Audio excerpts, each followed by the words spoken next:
નમસ્કાર મિત્રો, આપણે યામ ભૂમિતિમાં અંતરસૂત્રથી શરૂઆત કરી મિત્રો. અંતરસૂત્રની મદદથી હવે આપણે ત્રિકોણ અને ચતુષ્કોણનો પ્રકાર નક્કી કરીશું. ત્રિકોણનો પ્રકાર નક્કી કરવા માટે અમુક વાતો આપણને ખ્યાલ છે મિત્રો. જે ત્રિકોણની બે બાજુઓ સરખી હોય એને સમદ્વિબાજુ અથવા સમદ્વિભુજ ત્રિકોણ કહેવાય. જેની ત્રણ બાજુઓ સરખી હોય એને સમભુજ અથવા સમબાજુ ચતુષ્કોણ કહેવાય. અને જેની કોઈ પણ બે બાજુઓ સરખી ના હોય એને વિષમભુજ અથવા વિષમબાજુ ત્રિકોણ કહેવાય. સમભુજ અને સમબાજુ બે એક જ છે. વિષમભુજ અને વિષમબાજુ, એવી જ રીતે સમદ્વિભુજ અને સમદ્વિબાજુ. તો આપણે ત્રિકોણ માટે વાત કરતા હોય તો આપણે લખી શકીએ કે જો ત્રિકોણ ABC માં ત્રણ બાજુઓ સરખી હોય, AB બરાબર BC બરાબર CA અથવા AC, AB બરાબર BC બરાબર AC હોય તો ત્રિકોણ ABC સમભુજ ત્રિકોણ છે.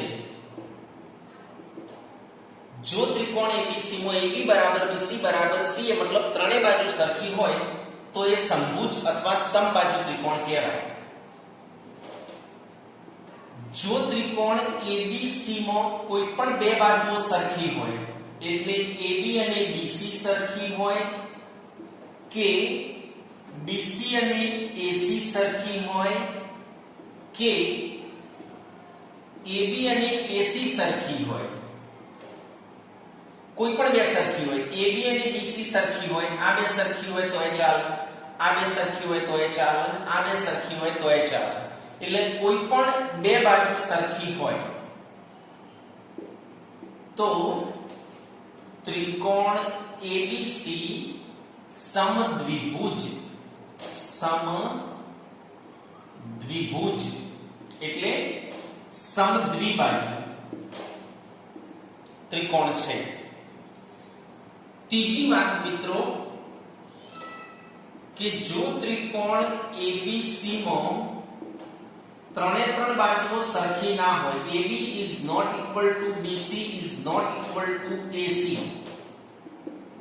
હોય તો ત્રિકોણ ABC વિષમભુજ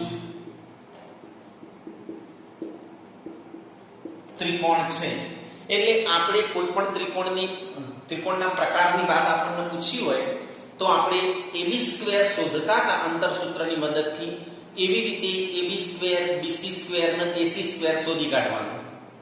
ત્રણ શોધ્યા પછી આપણને જોવાનું કે ભાઈ બે સરખો આવ્યો તો સમદ્વિભુજ, ત્રણ સરખો આવ્યો તો સમભુજ અને ત્રણ અલગ આવ્યો તો વિષમભુજ.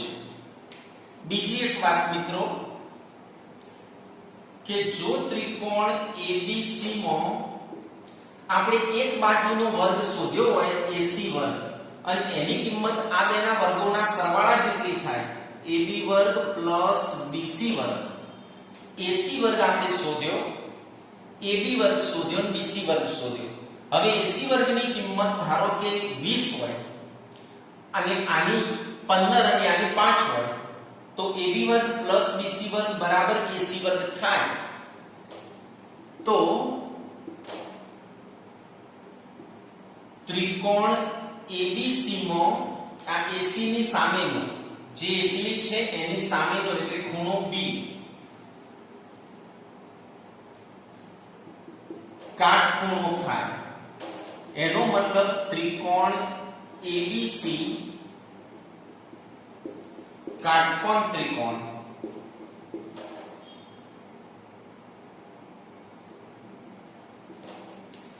તો ત્રિકોણ ABC ની અંદર એક બાજુનો વર્ગ બાકીની બે બાજુના વર્ગોના સરવાળા જેટલો થાય તો ત્રિકોણ ABC માં આ AC ની સામેનો જે ખૂણો હોય AC ની સામેનો ખૂણો B એટલે થાય, મતલબ ત્રિકોણ એ કાટકોણ ત્રિકોણ થાય.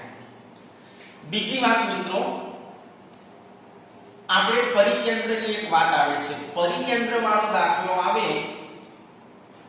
આ પરિકેન્દ્ર P કહેવાય.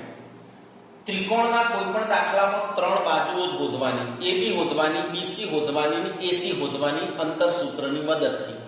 પણ પરિકેન્દ્ર વાળા દાખલામાં આપણે બાજુની જરૂર નહીં પડે. પરિકેન્દ્ર જો P હોય તો A થી P નું અંતર, B થી P નું અંતર અને C થી P નું અંતર સરખું થાય. એટલે એની સામે લખવાનું કે જો P એ ત્રિકોણ ABC નું પરિકેન્દ્ર હોય તો A થી P નું અંતર, B થી P નું અંતર અને C થી P નું અંતર સરખું થાય. એટલે પરિકેન્દ્ર વાળા દાખલાની અંદર AB, BC અને AC ની જરૂર નહીં પડે. બાકી બધા દાખલામાં બાજુઓની જ જરૂર પડશે. AB, BC અને AC શોધવાનું, સરળતાથી વાત પૂરી થઈ જાય. પણ પરિકેન્દ્ર હોય તો AP, BP અને CP શોધવાનું, એ ત્રણ સરખું થાય. તો આટલી વાતો ત્રિકોણ માટે યાદ રાખવાની મિત્રો. હવે ચતુષ્કોણ માટે, ચતુષ્કોણના પ્રકાર આપણને ખબર છે. સમાંતર બાજુ ચતુષ્કોણ, લંબચોરસ, સમબાજુ ચતુષ્કોણ અને ચોરસ. આ ચારમાંથી આપણને પૂછાય. તો એમાં પણ આપણે અંતર સૂત્રની મદદથી AB, BC, CD અને DA શોધી કાઢવાનું અને પછી જોવાનું કે જો ચતુષ્કોણ ABCD માં AB બરાબર CD સામસામેની સરખી થાય અને AD બરાબર BC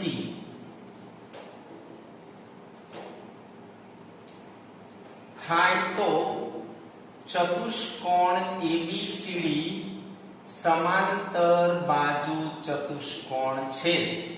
AB નું માપ અને CD નું માપ સરખું આવે, BC નું અને AD નું સરખું આવે તો એ સમાંતર બાજુ ચતુષ્કોણ હોય.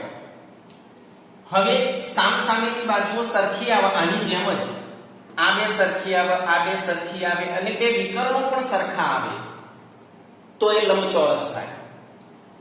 તો જો ચતુષ્કોણ ABCD માં AB બરાબર CD અને AD બરાબર BC, એટલે આ બંને તો ખરી સામસામેની જોડ તો સરખી થવી જોઈએ અને બે વિકર્ણો પણ સરખા થાય. એટલે તેમજ વિકર્ણ AC અને BD, AC બરાબર BD થાય તો ચતુષ્કોણ ABCD લંબચોરસ છે.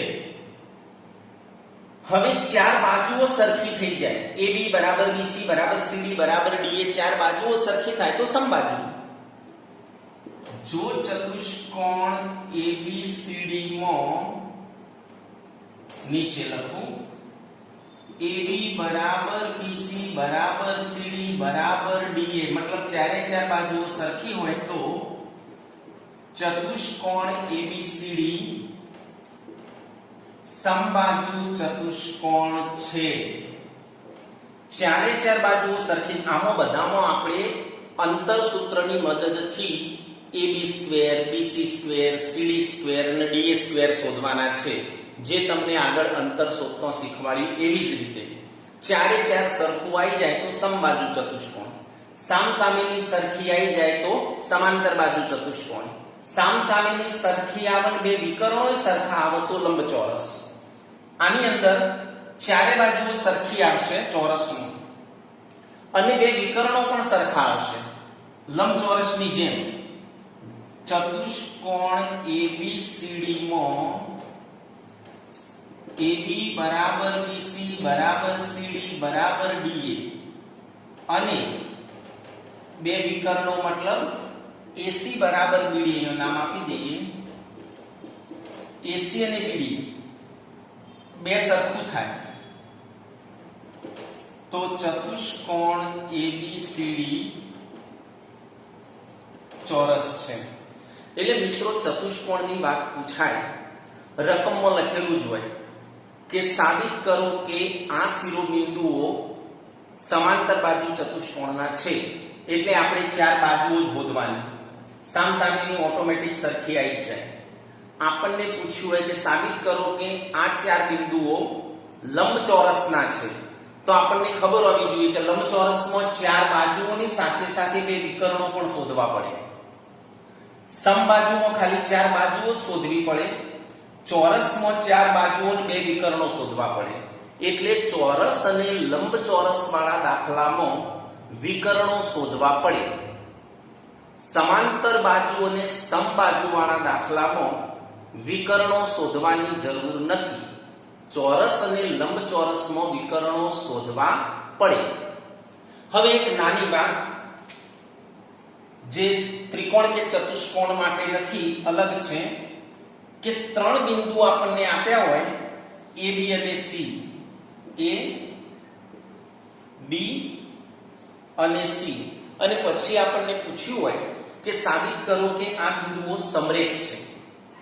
સાબિત કરો કે આ બિંદુઓ સમરેખ છે મતલબ એક જ રેખા ઉપર આવેલા છે. તો એ કેવી રીતે સાબિત થાય?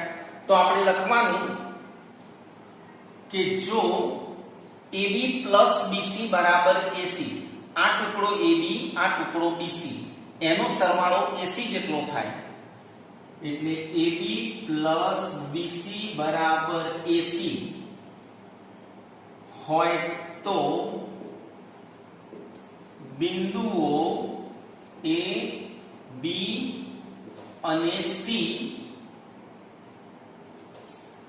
સમરેખ છે તેમ કહેવાય. અને એને સંકેતમાં A dash B dash C વડે દર્શાવાય. જો AB plus BC બરાબર AC થાય, મતલબ આ બે ટુકડાઓનો સરવાળો AC જેટલો થઈ જાય, તો બિંદુઓ A, B અને C સમરેખ કહેવાય. અને એને સંકેતમાં A dash B dash C વડે દર્શાવાય. તો મિત્રો આપણે દાખલા શરૂ કરીએ એ પહેલા તમારે ત્રિકોણ માટે આટલી વાતો, અને ચતુષ્કોણ માટે આટલી વાતો, અને સમરેખ બિંદુ માટે આ વાત, આટલું બરાબર લખી અને તૈયાર કરી. બહુ સરળ છે. સમદ્વિબાજુ એટલે બે બાજુ સરખી, સમબાજુ એટલે ત્રણે બાજુ હરખી, ત્રણે હરખી ના હોય તો વિષમભુજ. એવી જ રીતે સામસામેની સરખી થાય તો સમાંતર બાજુ, બધી સરખી થાય તો સમબાજુ, સામસામેની સરખી થાય વિકર્ણો સરખા થાય તો લંબચોરસ, બધી સરખી હોય વિકર્ણો સરખા હોય તો ચોરસ, બે ટુકડાઓનો સરવાળો AC જેટલો થાય તો એને કહેવાય સમરેખ. તો આટલું લખી અને યાદ રાખજો, જેથી દાખલા માટે સરળતા રહે. તો આ જ તમારું ગૃહ કાર્ય.